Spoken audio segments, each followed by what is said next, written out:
वापस चली जाती है।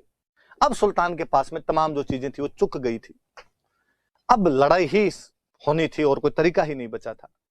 उसने कमालुद्दीन गुर्ग को ऑर्डर दिया, कमालुद्दीन तुम आगे बढ़ो, इधर से मैं आ रहा हूं, चिंता मत करो। तुम 1311 के अंदर वो यहां पर अटैक कर देते हैं। अलाउद्दीन खिलजी का जो सेनापति था वो कमालुद्दीन गुर्ग है, वही जिसे पहले सिवाना दिया गया था।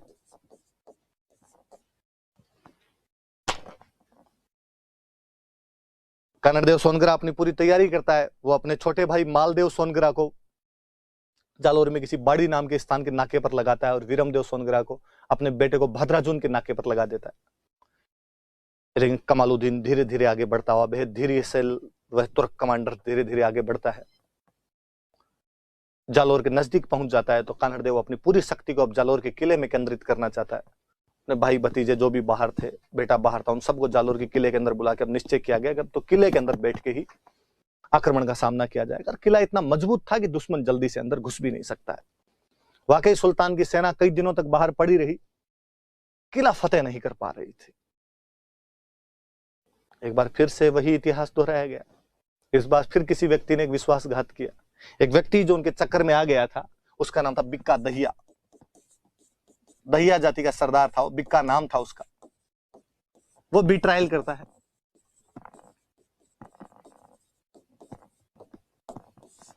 उसको अलाउद्दीन खिलजी द्वारा कहा गया कि यदि तुम हमारा साथ देगा, किले के अंदर घुसने का रास्ता बता देगा, तो हम कानड़देव और वीरमदेव को मारने के बाद तुझे जालोर का राजा बना देंगे। और ये एडवांस टोकन मनी पकड़, जितने रुपए चाहिए उतने। धीरे बिका दैया उनकी बातचीत में आ गया। उसने कहा ठीक है बता दूं। तो कहा बता, किले में किधर से घुसा जा सकता है? उसने कहा ये तो मैं नहीं जानता एग्जैक्टली कि आप किले में किधर से क्या घुसेंगे, पर मैं किले की कमजोरी बता सकता हूं। क्या कमजोरी है? कहा किले की एक साइड की दीवार कच्ची है, यदि उस साइड से आप तोड़ सको दीवार को तो दीवार टूट जाएगी, आप अंदर घुस जाना। बाकी पूरे किले की दीवार पक्की है, यहां से तो अंदर नहीं घुस पाओगे।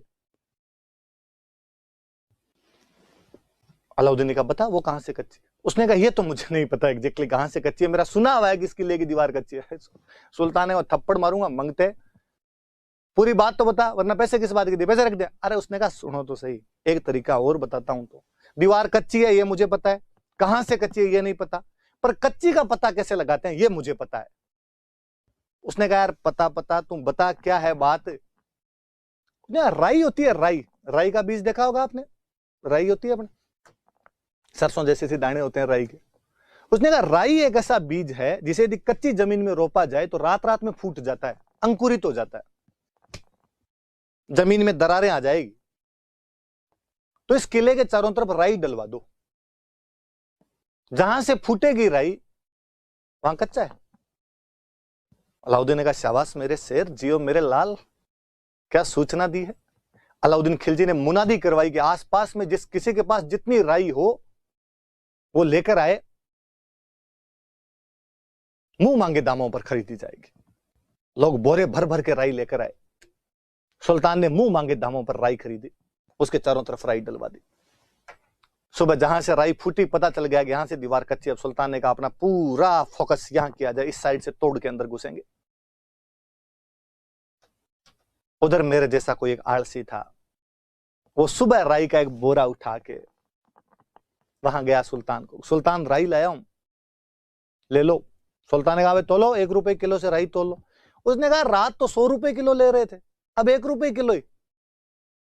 हमारे मारवाड़ी में कहते हैं कि सुल्तान ने कहा कि राई रा भाव रात ही गया, कि राई वाले भाव तो रात ही चले गए। तो आज भी कोई आदमी जब कोई काम हो जाता उसके बाद पहुंचता है, कहता ये काम मुझे करवाना था कि आरएस का फॉर्म निकला, लास्ट डेट थी उसकी मान लो 20 तारीख और आप 21 को गए, आपने कहा आरएस का फॉर्म भरना है। यदि मारवाड़ी दुकान वाला होगा तो वो आपको कहेगा कि राई रा भाव रात ही गया। जो हिंदी की आपकी कहावत होती है कि अब पछताए हो तो जब चिड़िया चुग गई खेत, उसका राजस्थानी वर्जन है ये। और तब से ये दोहा बना, ये कहावत बनी कि जालोर का किला राई के भाव बिक गया था। आपसे कोई इंटरव्यू में पूछे कभी कि किस किले के बारे में कहा जाता है कि वो किला राई के भाव बिक गया था, तो जालोर किले के बारे में कहा जाता है। कहानी यहां से थोड़ी सी आगे ये कि बीका दैया को खूब सारे पैसे मिले। बीका दैया उन पैसों को लेकर जब अंदर गया, अपने दारू वारू पी के सेट होके गया, गाने गाते हुए गया, अपनी पत्नी को पैसे दिए और गाना गुनगुनाया उसने, अब के बरस तुझे धरती की रानी कर देंगे। वाइफ ने पूछा कि इतने पैसे लाए कहां से, तुम एक साधारण से सैनिक, इतना धन तुम्हारे पास में कहां से आया? वो दारू पिया था। उसने कहा तू रख दे, अंदर ले जाएगी, इतना लोड क्यों लेती है, मजा कर तू, पैसे की लगा दूं डेयरी में। अरे तो पैसे हैं, रानी बनेगी तू, रानी, मैं तेरा राजा, तू मेरी रानी है। अब तो बताओ तो सही कहां से क्या है। बोले तो जबान बहुत चलाती है, आम खाने हैं, गुठलियां गिननी है। उसने कहा फिर भी इतना धन हमारे पास कैसे आ सकता है?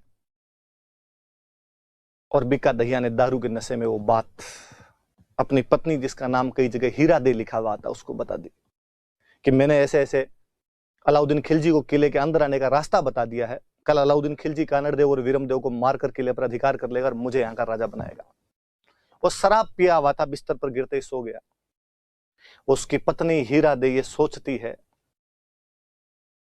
कि विश्वासघाती मेरा पति है, ये देशद्रोही मेरा पति है, और उसे लगता है कि ऐसे विश्वासघाती और देशद्रोही पति के होने से ज्यादा अच्छा है कि पति हो ही ना। मैं ऐसे किसी व्यक्ति के साथ रहना कभी पसंद नहीं करूंगी जो देश की सुरक्षा, एकता और अखंडता को किसी भी प्रकार का नुकसान पहुंचाता हो। वो चाकू लेकर आती है और अपने पति को मार देती है। बीका दैया नामक उस विश्वासघाती का अंत उसकी पत्नी के द्वारा कर दिया गया। मुझे लगता है वो महिला, वो लड़की कितनी महान रही होगी कि अपने पति को मारने से भी नहीं हिचकी, क्योंकि जब पति देश के खिलाफ हो गया था।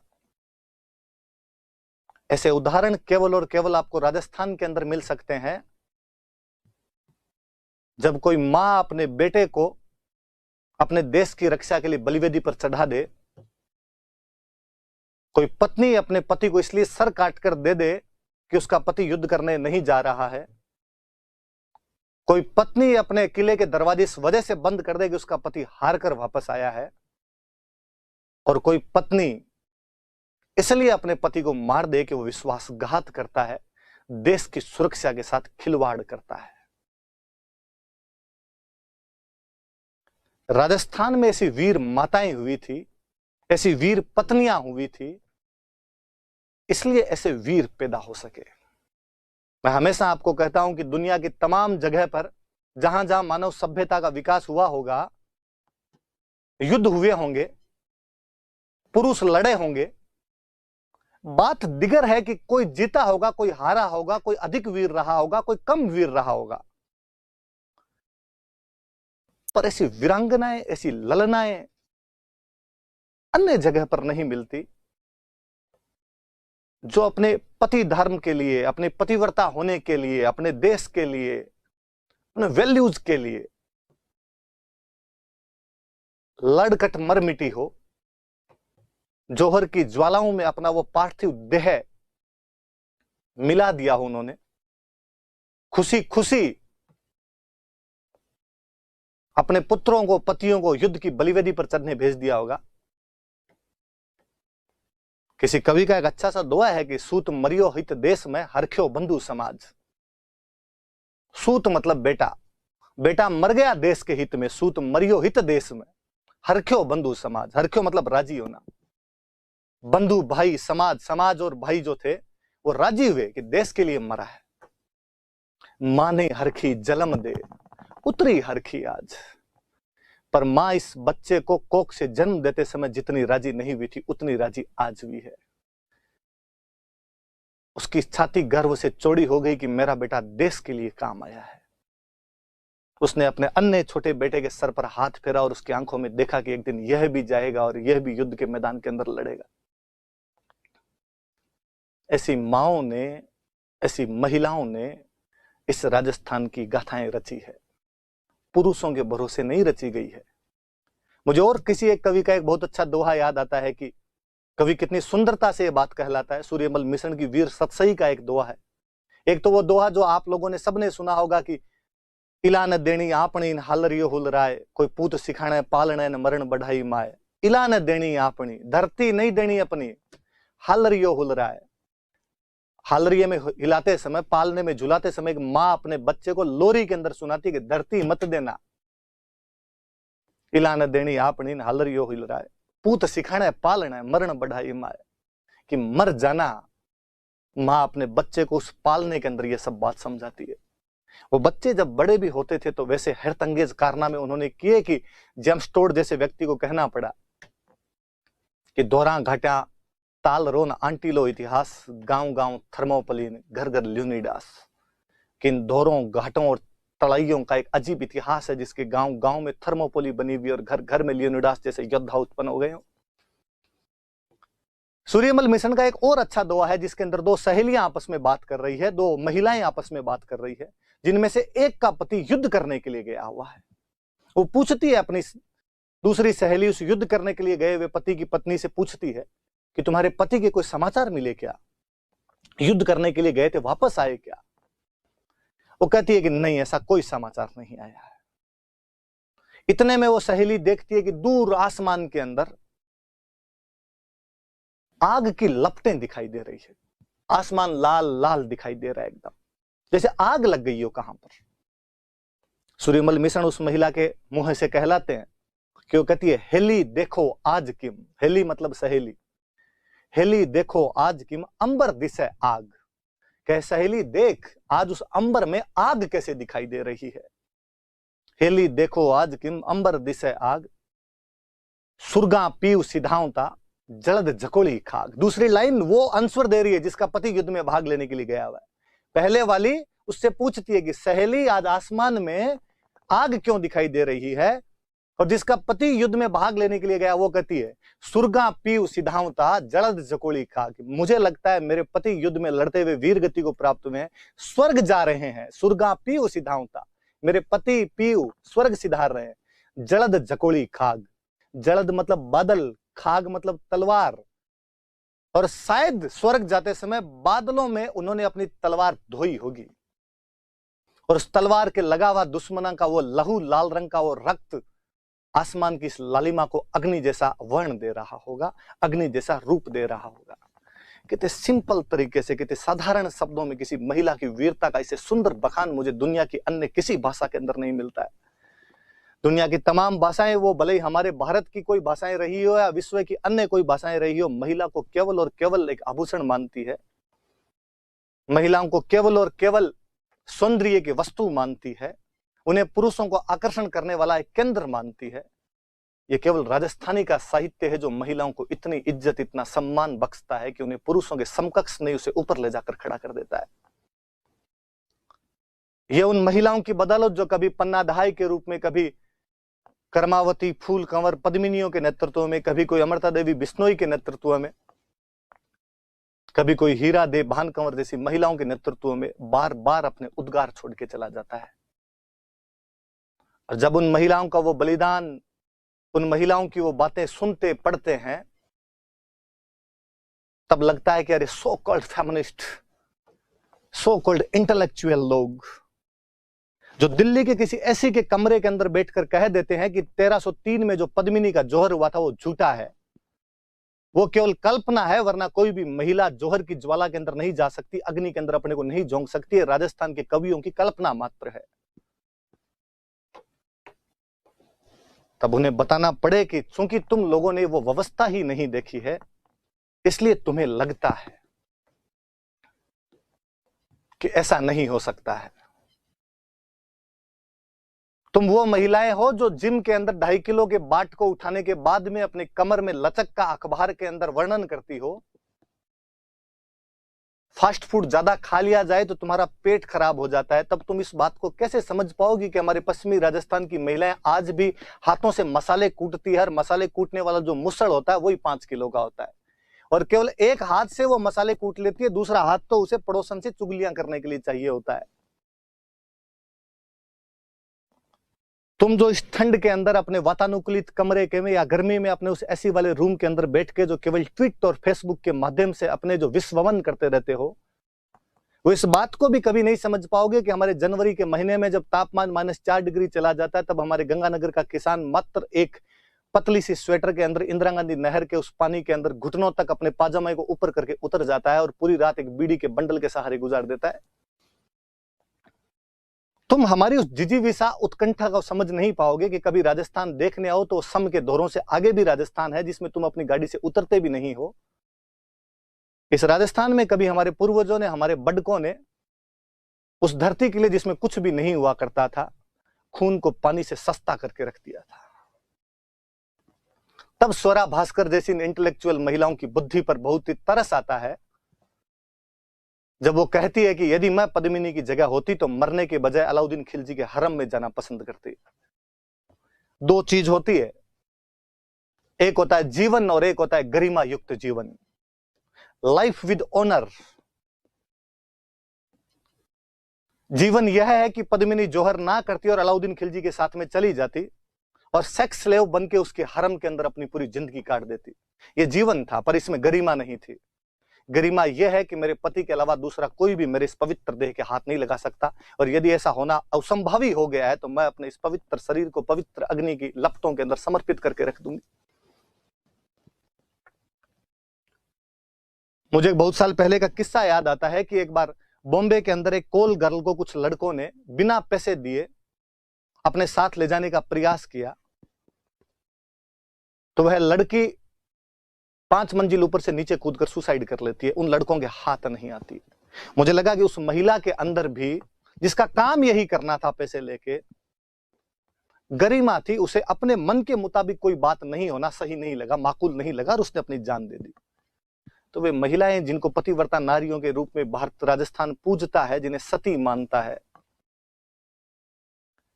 कोई आनिया भानिया आके अंगुली उठाकर चला जाता है और हमारे पास कोई जवाब नहीं होते हैं, केवल इसलिए कि वामपंथी इतिहासकारों ने हमारे राजस्थान के इतिहास को मेन डिस्कोर्स के अंदर शामिल नहीं किया है, केवल इसलिए कि भारत के बाकी जगह के लोग किसी हीरा दे नाम की महिला के बारे में जानते नहीं है, जिसने अपने विश्वासघाती पति बीका दहिया को मारकर रख दिया था।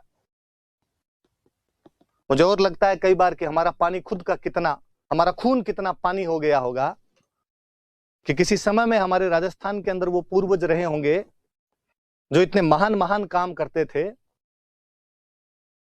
इवन ये केवल मैं राजा महाराजाओं की बात नहीं कर रहा, गांव गांव में आपको ऐसी कहानियां मिलेगी। मेरे दादाजी ने अक्सर कोई कहानियां सुनाते रहते हैं कि अपने यहां पर एक चौधरी था और वो भैंस के ऊपर से छलांग लगा जाया करता था। मैं जब भी उस व्यक्ति को कल्पनाओं में सोचता हूं तो लगता है कितना बेहतरीन एथलीट रहा होगा कि दौड़कर भैंस जैसे बड़े जानवर के ऊपर इतना ऊंचे से वो छलांग लगा जाया करता होगा। गांव में सी खूब सारी कहानियां हैं कि एक महिला खेत में काम करने के लिए गई और वापस जब लौट रही थी तो रास्ते में उसके बच्चा हो गया, डिलीवरी हो गई और वो बच्चे को घर पर लेकर आ गई थी। एक पीढ़ी पहले तक ऐसी कहानियां मिल जाएगी कि महिला डिलीवरी के अंदर 5 किलो गोंद के लड्डू खा जाया करती थी। मुझे लगता है कितना समय कितना जल्दी बदला है कि हम में वो सारी चीजें समाप्त हो गई है। अब जब महिलाएं 5 किलो गोंद के लड्डू नहीं खा सकती और प्रेगनेंसी के अंदर इमली चाहिए तो बच्चे इमली जैसे ही पैदा होंगे, तब लगता है कि वो हीरादे जैसी महिलाएं कहां चली गई। वरना अब तो यह होता है कि पड़ोस के अंदर कोई दो दूसरे पड़ोसी लड़ रहे हैं और पति बाहर खड़ा खड़ा देख रहा हो तो भी महिला कह देती है थे अपना मैं ना जाओ, थे बार ना जाए। तब मुझे लगता है कि आज जब भ्रष्टाचार की इतनी अधिक सूचनाएं मिलती है तो लगता है कि इसमें महिलाओं का बड़ा रोल है कि यदि महिलाओं उन सब के लिए, उन भ्रष्टाचारी पतियों, पुत्रों या अपने किसी भी संबंधी को इसके लिए मना कर दे तो शायद वो व्यक्ति आगे बढ़ने की हिम्मत ही ना जुटा पाए। कोई हीरादे बने और किसी एक आधे को तो सल्टा के रख दे, किसी पाप की कमाई को तुम हाथ लगाना भी पसंद नहीं करती हो, तो शायद अगली पीढ़ियां सुधर पाए। वरना अगली पीढ़ियां नहीं सुधरेगी। और मुझे लगता है कि 1-2 पीढ़ियों के बाद तो स्वरा भास्कर जैसी जो महिलाएं जो अपनी गंदी जबान से गंदा बोलती रहती है, उनकी तमाम बातें सत्य और साबित होने लग जाएगी और लोग कहेंगे भी अपने को देखकर कि यार ऐसे ही पहले वाले रहे होंगे, इन्होंने किताबों के अंदर यूं ही लिखवा दिया होगा। याद रहे आपके वो महिला, प्रातः स्मरणीय है उस महिला का नाम जिसने अपने विश्वासघाती पति तक को मार दिया था। हीरादे नाम था उस महिला का। दे का मतलब देवी होता है, मेरा कई बार बताया हुआ। पुनः हम युद्ध की तरफ आए तो कहते हैं कि जब अलाउद्दीन खिलजी को अंदर घुसने का रास्ता मालूम हुआ तो अंदर जब पता चला कि अब हम कुछ भी नहीं कर पाएंगे तो उन लोगों ने साके की तैयारी की और इस समय जालोर के अंदर साका किया गया। 1311 में जालोर में साकावा। महिलाओं को जौहर करवा दिया गया। जितने भी पुरुष थे वे केसरिए कपड़े पहनकर बाहर निकले और तुर्कों की उस सेना से बहादुरी के साथ लड़े। कहते हैं पहले कानरदेव सोनगरा लड़ते हुए मारे गए थे, तो उनके बेटे वीरमदेव का युद्ध भूमि में ही रास्तिलक किया गया। वीरमदेव लड़ता उसके बाद और खंड खंड होकर गिर जाता है। सर कहीं, धड़ कहीं, पांव कहीं, हाथ कहीं। किले पर सुल्तान ने कब्जा किया और सुल्तान ने इसका नाम बदलकर जलालाबाद कर दिया। उसने सिवाना का नाम खेराबाद कर दिया था, इसका नाम बदलकर वो जलालाबाद कर देता है। उसी समय वो यहाँ किले के अंदर एक मस्जिद बनवाता है, खुद के नाम पर मस्जिद बनवाई, इसलिए उसको अलाई मस्जिद कहते हैं। जालोर में जो तोपखाना बना हुआ था उसके पास में वो मस्जिद थी, इसलिए उसको तोपखाना मस्जिद भी कहा जाता है। अलाई मस्जिद का दो या तोपखाना मस्जिद का दो उसको। आगे की कहानी और बड़ी जोरदार है कि फिरोजा ने कहा था कि वीरमदेव को जिंदा पकड़ कर लाना, और यदि जिंदा ना मिले तो कम से कम उसकी लाश तो लेकर आना। क्योंकि तुर्क सेना वीरमदेव को जिंदा नहीं पकड़ सकी, उसकी लाश ढूंढने लगी तो उस बहादुर व्यक्ति की लाश मिले कहां? कट कट कर मरा था उस युद्ध के अंदर। तो किसी को उसका सर मिला इतना से, उस सर को लेकर वो फिरोजा के पास गए और फिरोजा को जाकर उन्होंने कहा कि शहजादी, हमें उसका पूरा शरीर तो बरामद नहीं हो पाया, लेकिन उसका सर मिला है हमें, हम सर लेकर आए। एक थाली के अंदर फिरोजा के पास वो सर लेकर गए। फिरोजा अपनी भरी हुई आंखों से कहती है कि इसने पूरे जीवन में कभी मेरा आमना सामना नहीं किया, मिला नहीं मेरे से, कभी मेरे से बातचीत नहीं की। अब भले ही मरने के बाद ही सही, लेकिन मैं भर पलक इसे निहारना चाहती हूँ, इसके चेहरे को देखना चाहती हूँ। फिर किसी अपने राजस्थान के कवि की कल्पनाशीलता है, किसी कवि ने दोहा बनाया कि थाली के अंदर वीरमदेव का मुंडी रखी हुई थी, तैता सर रखा हुआ था। फिरोजा जैसे ही उसके चेहरे को देखने के लिए सामने आई, वो जो मुंडी थी वो घूम के इधर हो गई। कहते फिरोजा इधर आए तो इधर घूम जाए, कि वीरमदेव कहे कि मैं फिरोजा को तो मरने के बाद भी दर्शन ना दूं, इससे तो नजरें ना मिलाऊं, मैं इसके साथ तो बातचीत ना करूं। फिरोजा कहती है, उसका राजस्थानी के अंदर एक दुआ है, फिरोजा कहती है कि तज तुर्कानी चाल हिंदुवानी हुई हमें, कि मैं तुर्कों की चाल छोड़ के, तुर्कों की बातें छोड़ के हिंदू बनने के लिए तैयार हूं, हिंदुवानी हो गई। तुझे माना है कि हिंदू को माना है, तो मैं भी हिंदुनी हूं। तज तुर्कानी चाल हिंदुवानी हुई हमें, मारा भो भोरा भरतार, हे मेरे हर जन्म के पति, मेरे 7 जन्मों के पति। जैसा कि तुम्हारा हिंदू धर्म कहता है कि एक बार एक को पति चुन लिया जाए तो 7 जन्मों तक उसका साथ निभाना पड़ता है, इसलिए मैं तुम्हारे साथ वो तमाम साथ निभाने के लिए तैयार हूं। तज तुर्कानी चाल हिंदवानी हुई हमें, मारा भो भोरा भरतार, मेरे हर जन्म के पति, शीश ना ढूंढ सोनीगरा। हे सोनीगरा, अब मेरे से सिर मत घुमा, मैं तमाम चीजें, तमाम प्रक्रियाएं, तमाम जीवन मैं तुम्हारे साथ गुजारना चाहती हूँ। फाइनली वीरमदेव की उस मुंडी को लेकर, उस सर को लेकर फिरोजा यमुना नदी के अंदर छलांग लगा लेती है। फिरोजा खुद मर जाती है। मुझे लगता है वास्तव में जल जौहर फिरोजा ने किया था। एक तरफा प्रेम कहानी का दुखांत। और मुझे लगता है जिन कहानियों में दुखांत होता है, जो प्रेम कहानियां पूरी नहीं हो पाती, वही प्रेम कहानियां ज्यादा अच्छी होती है। बॉलीवुड फिल्मों की तरह जिनमें हैप्पीली एवर एंड होता है, उनमें इतना मजा आता भी नहीं। जो कसक रह जाती है उसकी बात ही कुछ अलग रहती है। यहाँ वीरमदेव फिरोजा की कहानी में हमें वो देखने को मिलता है कि वीरमदेव अपने असूलों पर, अपने धर्म पर अड़ा हुआ, और फिरोजा अपने उस प्यार पर अडिग थी, उस पर अड़ी हुई थी। वीरमदेव की फोटो आप वाकई देखेंगे तो वाकई एक हैंडसम राजकुमार की किसी ने फोटो बनाई। ये कानरदेव सोनगरा की फोटो है। दो दोहे जो मैंने बोले, मैंने तो खूब सारे बोले यार, लेकिन ये 2 काम के। जब वीरमदेव रिप्लाई करता है कि मामोला जे भाटियान कुड़ला जे चौहान जे प्रणुजू तुर्कड़ीन उल्टो उगे भाण, या वो जब वो कहती है कि तज तुर्कानी चाल हिंदवानी हुई हमें, भोबोरा भरतार शीश ने ढूंढ सोनीगरा, घुमा मत सिर को मेरे हर जन्म के पति। फिरोजा मैंने बताई दिया आपको कि अलाउद्दीन खिलजी की पुत्री थी, जो वीरमदेव से एक तरफा मोहब्बत किया करती थी। अपने जालोर के किले के नीचे को फिरोजा का चबूतरा भी बताते हैं बना हुआ है। वो यहाँ आई थी तो उसकी याद में किसी ने बना दिया होगा। हालांकि लोकल लोग उसके बारे में इतना जानते नहीं है। और किसी को पूछा जाए कि किसका है तो कहते हैं शहजादी का है। बादशाह की बेटी थी, सुल्तान की बेटी थी, शहजादी होगी तो शहजादी का है। तो शहजादी कौन थी, क्या नाम था? तो फिरोजा तो किसी को आए, फोफड़ी, फोफड़ी बेचारी, बहुत अच्छा सा नाम फिरोजा का हमने फोफड़ी बना के रख दिया। गुलविहिस्त मैंने बताया कि फिरोजा की फॉस्टर मदर थी, फिरोजा की दहाई माँ थी, पालने वाली माता थी। बहुत बाद में कानरदेव के, बहुत बाद में राजस्थान के एक बहुत बेहतरीन राइटर वे पद्मनाभ, जिन्होंने अपनी 2 किताबें लिखी। एक पुस्तक का नाम है कानरदेव प्रबंध,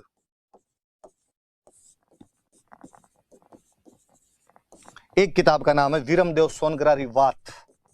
एक पिता पे और एक पुत्र पे।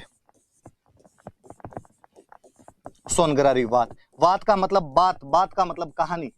अपने राजस्थानी के अंदर ये नहीं कहते थे कहानी सुनाओ, अपने कहते थे बात मांडो। कहानियां सुनाई नहीं जाती, मांडी जाती है, चित्रण किया जाता है उनका, कि जब कोई कहानी सुनाए तो आपकी आंखों के सामने वो चित्र गुजरे। यदि कहानी सुनाने वाला वैसा चित्र उपस्थित कर देता है तब तो उसकी सफलता, और यदि चित्र उपस्थित नहीं कर पाता तो कहानी मांड नहीं रहा है, बात मांड नहीं रहा है, केवल सुना रहा है आपको। और मैंने बताया था गुजरात का टच करता हुआ भूभाग बै को वह बोलता है, तो वीरमदेव सोनगरारी वात। और कानड़देव प्रबंध नाम की 2 पुस्तकें किसने लिखी? पद्मनाभ।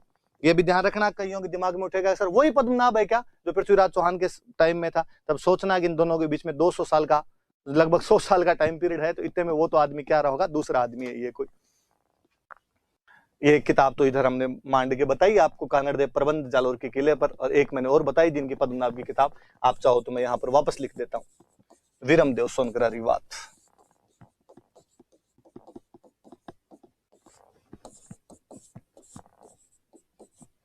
वीरमदेव सोनगरारी वात।